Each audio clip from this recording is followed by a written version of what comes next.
Is crypto adoption being sabotaged by red tape? Absolutely. But Biden waged a complete war on crypto. He signed an executive order in 2022. And what that executive order did was it authorized the U.S. to officially pursue a CBDC, which, by the way, the U.S. has been working on a CBDC since 2018, but that formalized it from the perspective of the executive branch.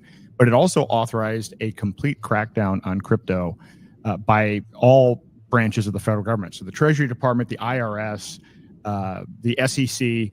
I mean, it was a full court press, and there are still many political prisoners that are still either in prison, like Ian Freeman, who is in federal prison for 8 years for basically selling Bitcoin without a license. He's facing 109 years, which is essentially a life sentence for fabricated tax charges.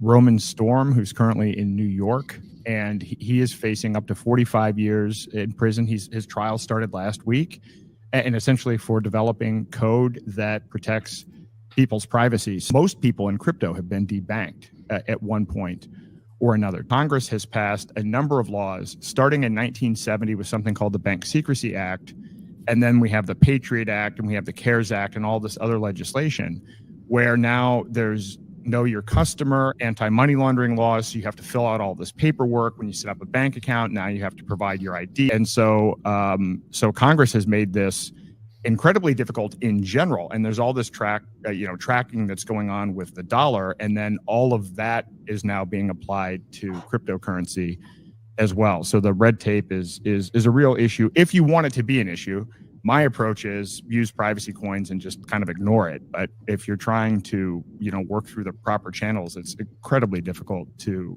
use crypto.